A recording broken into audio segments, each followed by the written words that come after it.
तो आइए हम लोग फिर से कंटिन्यू करें मैकबेथ एक्ट 3 सीन 1, जिसका हमने पहले पार्ट में 1 to 50 लाइन्स तक कंप्लीट किया था. अब हम लोग 50 के बाद कंप्लीट करें. Servant is informing Macbeth that the attendants means those two murderers. The servant is informing Macbeth those two people about whom he was asking, they were outside the palace. Without the palace means बाहर हैं, palace के बाहर हैं, वो लोग बाहर खड़े हैं गेट पर. तो मैकबेथ कहता है कि उन्हें लेकर अंदर आओ, मेरे सामने लाओ. जहाँ भी अस लिखा हुआ है वो अस दो आदमी के लिए और प्लूरल के लिए नहीं है, वो अस है मैकबेथ के लिए. तो मैकबेथ कहता है कि ब्रिंग देम बिफोर अस, उन्हें ले आओ हमारे पास. सर्वेंट बाहर निकल जाता है और उसके बाद मैकबेथ अपने आप में बातें कर रहा है खुद से. ये इतना बड़ा स्टेटमेंट जो है मैकबेथ का अपने आप में बात है. कहता है to be thus is nothing. दस का मतलब क्या होता है? इस तरह से. इस तरह से मतलब किस तरह से भाई? राजा की तरह से. ये जो मैं राजा बन के बैठा हूँ, to be thus is nothing. इस तरह से राजा बनना और अपना अधिकार पे रहना ये कोई मतलब नहीं है, मीनिंगलेस है. बट टू बी सेफली दस कब मीनिंगफुल होगा? अगर मैं राजा बना रहूं फुल सिक्योरिटी के साथ, इवन माई फ्यूचर सिक्योरिटी. जैसे हम इंसान लोग जो भी काम करते हैं, we don't work for ourselves only, we also work and labour hard for our coming generation. अपने बाल बच्चों के लिए भी हम लोग परिश्रम करते हैं, बाल बच्चों के लिए भी नहीं बल्कि बाल बच्चों के लिए ही. तो कहता है कि इस तरह से राजा बन के रहने का क्या मतलब है? राजा अगर बनना ही है तो सेफली बनो, मेरा फ्यूचर जनरेशन भी मेरे बाद राजा बने. और फियर इन बैंको स्टिक डीप, इस चीज़ में बाधा कर रहा है बैंको. बैंको को लेके मैं बहुत डरा हुआ हूँ, डीपली ये डर समा गया है मेरे अंदर. And in his royalty of nature, और सबसे बड़ी बात है कि उसका जो नेचर है ना, by nature he is very noble. Macbeth मानता है कि बैंको में नॉबिलिटी है. बोल रहा है कि by nature, royalty of nature, सचमुच में उसका नेचर रॉयल है, नॉबल मैन वाला है. Reigns that which would be feared, वही नेचर तो सबसे बड़ा फियरफुल चीज़ है, उसी से तो डर है. It is much he dares and to the dauntless temper of his mind. सबसे बड़ी बात तो है कि वो बहुत डेयरिंग है. It is much to dare मतलब, it is much he dares मतलब वो कोई भी स्टेप बहुत बोल्डली लेता है, बहुत ही डेयरिंग एटीट्यूड के साथ, निर्भय, निडर. And to that dauntless temper, और added added to that dauntless temper, वो जो उसका बोल्ड नेचर है, टेम्पर है, उसमें और एडेड है क्या? Temper of his mind. उसका माइंड एक और एडिशन का चीज़ है, प्लस पॉइंट है उसका माइंड. कैसा है उसका mind? He had a wisdom, बड़ा बुद्धिमान आदमी है बैंको, इसीलिए तो ज़्यादा डर है. That doth guide his valour, और उसकी बुद्धिमानी उसके डाउंटलेस स्पिरिट को गाइड करती है. उसका जो बोल्ड नेचर है ना, उस बोल्ड नेचर को गाइड करता है उसका बुद्धिमानी. टू एक्ट इन सेफ्टी, और वो बहुत सेफ तरीके से काम करता है. There is none but he who is being I do fear, दुनिया में और कोई नहीं है सिवाय बैंको के जिससे मैं डरूं. किसी से नहीं डरता, सिर्फ उसी से डर लगता है. Under him my genius is rebuked, उसके सामने, अंडर मतलब नीचे मत समझना, उसके सामने मेरा जो जीनियस है ना, मेरा बुद्धि, विवेक, विचार, शक्ति रिब्यूक्ड हो जाता है, छोटा लगता है. रिब्यूक मतलब डिक्शनरी मीनिंग होगा डांटना. यहाँ डांटना नहीं है, यहाँ ऐसे सेंस में ले सकते हो कि उसका बुद्धि, विवेक, व्यवहार हमको डांटता है, मतलब सुपीरियर फील करता हूँ मैं उसको, और खुद को इन्फीरियर फील करता हूँ. As it is said Mark Antony was by Caesar, जैसा कि कहा जाता है मार्क एंटोनी था सीजर के सामने, वही हाल मेरा है. किसके सामने? बैंको के सामने. ये मार्क एंटोनी और सीजर अभी नया नया सिलेबस में आया है. जूलियस सीजर, जूलियस सीजर में, जूलियस सीजर का बहुत ही क्लोज फ्रेंड है मार्क एंटोनी. जब जूलियस सीजर का मर्डर हो जाता है, उसके खास लोग मिल के, उसके सेनेट के मेंबर लोग ही मिल के उसको मार डालते हैं, तब उसका सबसे क्लोज फ्रेंड मार्क एंटोनी बदला लेता है अपने दोस्त का. सारे मर्डरर्स लोगों के ऊपर दुनिया को भड़का देता है, और मर्डर लोगों का मर्डर होता है, और वो राजा बनता है मार्क एंटोनी बाद में जाके. तो जैसे मार्क एंटोनी जूलियस सीजर के सामने एक रैंक बिलो था, वैसे ही मैं फील करता हूँ कि मैं भी बैंको के सामने एक रैंक बिलो. ही चाइड को चिड लिखा है, he chid his the sisters मतलब दोज थ्री विचेस, सॉरी हाँ, दोज थ्री विचेस, वो जो तीन डायने थी, तीन चुड़ैलें.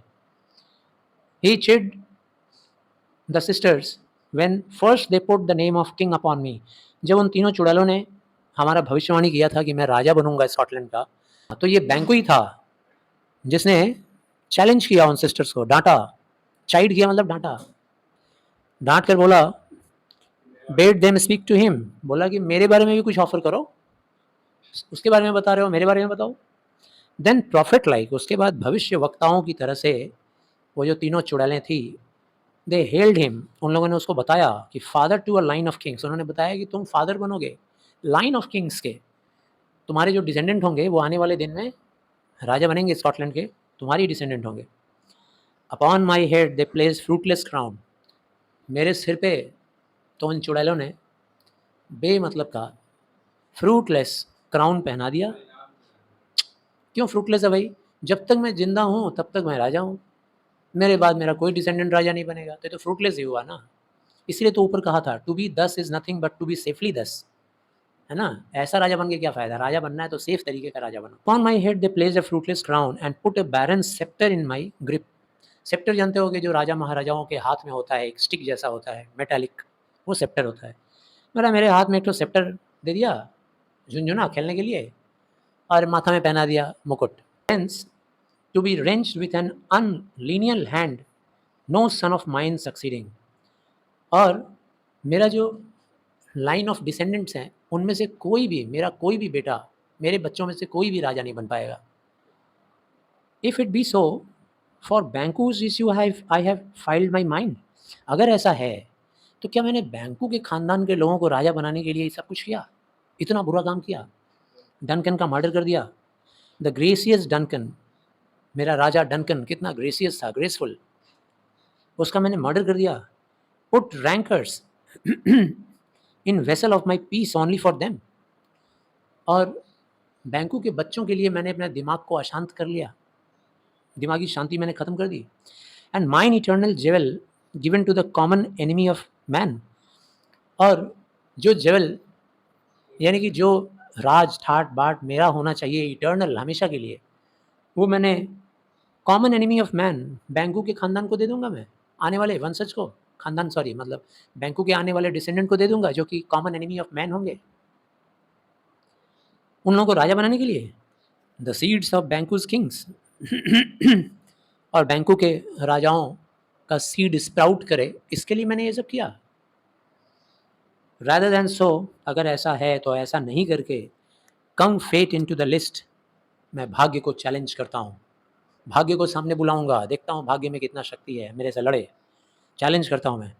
And champion me to the attendance, देखता हूँ भाग्य चैम्पियन बनता है कि मैं भाग्य को चैलेंज करना एक्सेप्ट करूँगा, ऐसा नहीं करके।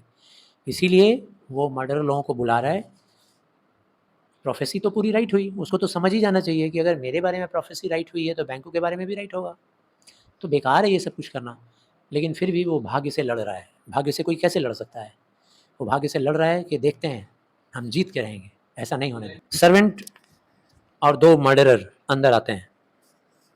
सर्वेंट को बोलता है Macbeth, now go to the door and stay there till we call, जाओ वहाँ जाकर खड़े रहो, जब मैं बुलाऊंगा तो आना। और नौकर चला जाता है क्योंकि बात को एकदम टॉप सीक्रेट रखना चाह रहा है, सर्वेंट भी नहीं सुनना चाहिए। सर्वेंट एग्जिट हो जाता है। मैकबेथ कहता है, was it not yesterday we spoke together, कल हम लोगों ने कोई बातचीत किया था ना किसी मुद्दे पर, मर्डर लोगों से बोल रहा है। दोनों मर्डर बोलते हैं, हाँ सर, प्लीज़ योर हाइनेस, हाँ सर हुक्म कीजिए, बात तो हुई थी हमारी कल। मैकबेथ ने बोला, well then now have you considered of my speeches, ठीक है तो फिर क्या क्या सोचे हो तुम लोग, मेरे बोले हुए बात के ऊपर विचार किए हो, क्या बात हुई? Know that it was he in the times past which held you so under Fortune, पता चला आप लोगों को, तुम लोगों को पता चला, इट वॉज ही, ये बैंकू था, इन द टाइम पास्ट, वो गुजरे दिनों में तुम लोगों के, which held you so under Fortune, जो तुम लोगों को मुसीबत में तुम लोग पड़ गए थे ना, तुम लोग को मुसीबत में डाल दिया था, परेशानी में, खतरे में, ये बैंकू था। Which you thought had been our innocent self, और तुम लोग क्या सोच रहे थे कि उसका कारण मैं हूँ, मेरी वजह से तुम लोग खतरे में पड़ गए हो, तुम्हारा लाइफ रिस्क में आ गया था, तुम्हारे फैमिली का लाइफ रिस्क में आ गया था। मैं नहीं था, बैंकू था। This I made good to you in our last conference.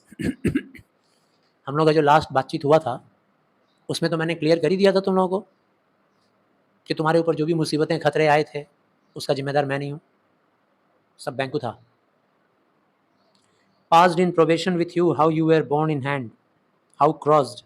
मैंने इनफ एग्जाम्पल भी आप लोगों को दे दिया था, प्रूफ भी दे दिया था, काफ़ी मैंने सबूत दिया था तुम लोगों को ये समझाने के लिए कि कैसे तुम लोग born in hand. Born in hand बोलने का मतलब तुम लोग मिसलेड किए गए थे, तुम लोग का गलत मार्गदर्शन किया गया था, गलत रास्ता दिखाया गया, गुमराह किया गया।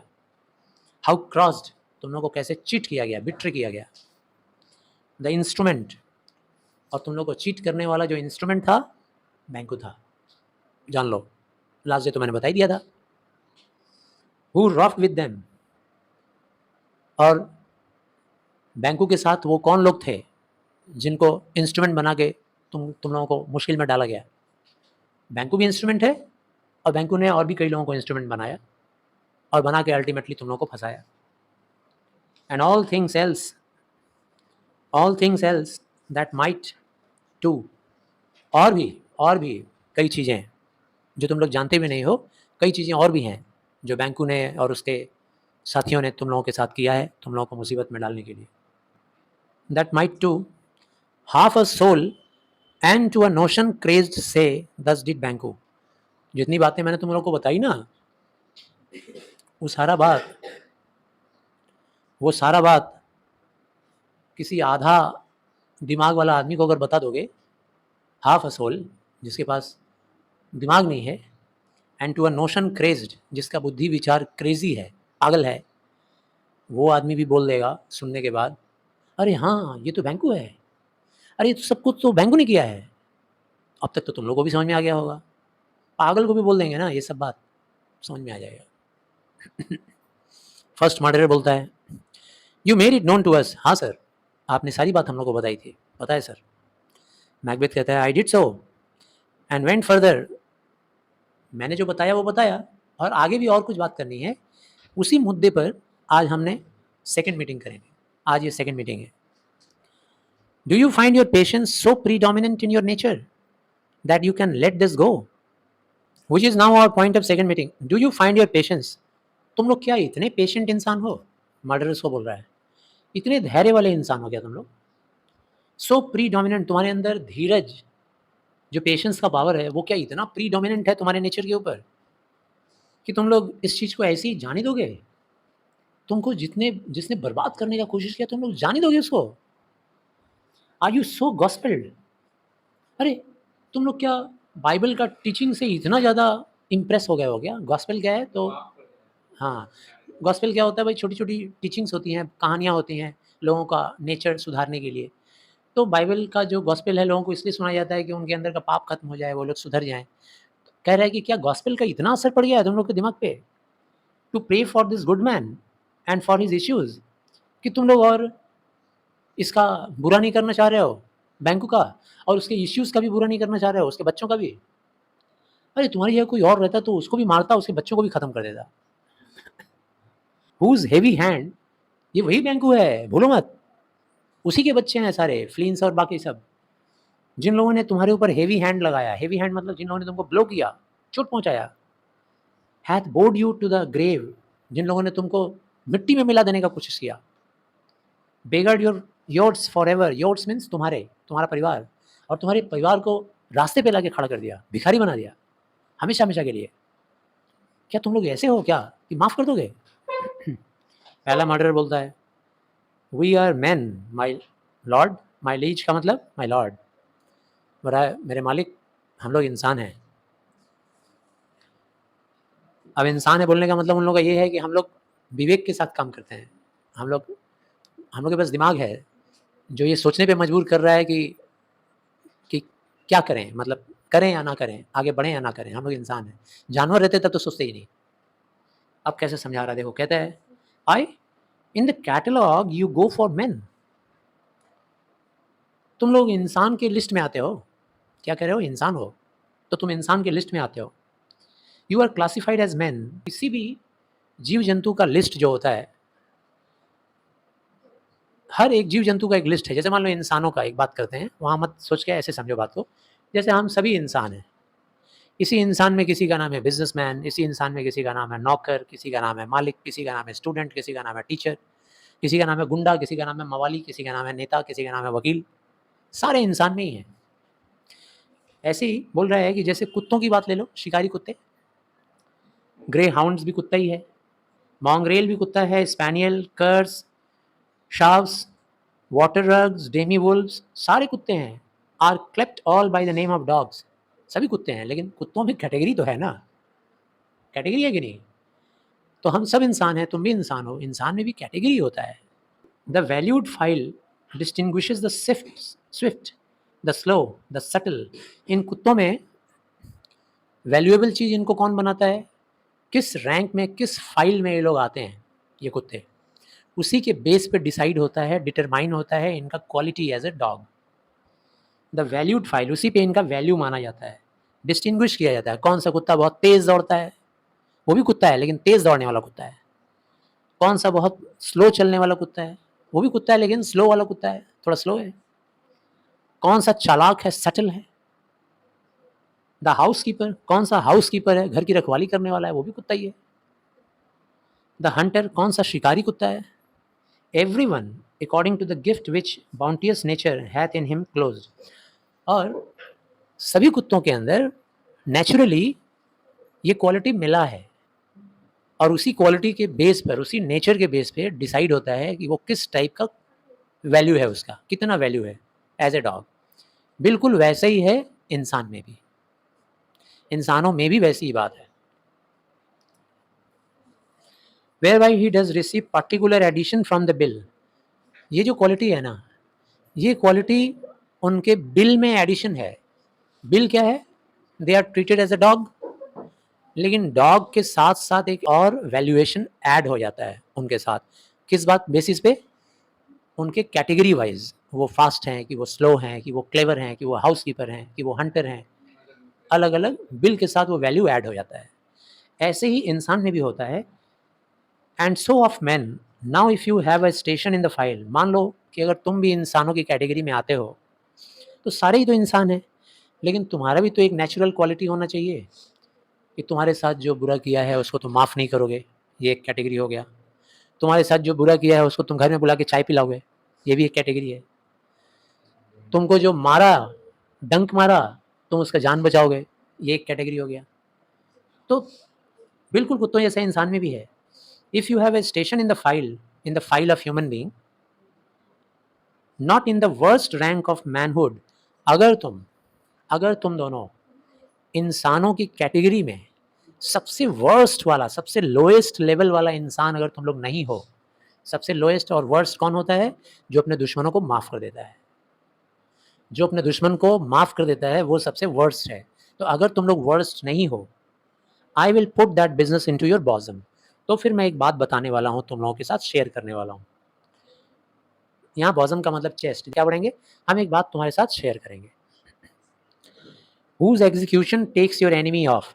अगर तुमने हमारी बताई हुई बात को एग्जीक्यूट कर दिया, अगर तुमने अंजाम कर दिया उसका, उस बात का, तो तुम्हारा एनिमी का सफाई हो जाएगा। ग्रैपल्स यू टू द हार्ट, और सफाई ही नहीं होगा बल्कि तुम लोगों को मेरे दिल के और मेरे प्यार के लायक बना देगा, मेरे दिल के नज़दीक ले आएगा तुम लोगों को, हमारे फेवरेट बन जाओगे तुम लोग, और हम तुम लोगों को प्यार भी देंगे, मेरे प्यार के लायक बन जाओगे तुम लोग। Who wear our health but stick sickly in his life. और वो इंसान जिसके बारे में मैं बोलने जा रहा हूँ, जब तक जिएगा पूरा लाइफ में, वो हमारे लिए सिकली रहेगा। हमको बीमार कर दे रहा है वो आदमी, हमको, मैं जीते जी मर गया हूँ अगर वो जिंदा रहा तो। Which in his death were perfect. अब जिंदा तो मैं तभी रहूँगा अगर वो मर गया, उसका डेथ होगा तभी मेरे लिए परफेक्ट होगा, तभी मेरे लिए पॉसिबल है कि मैं जी सकूँ।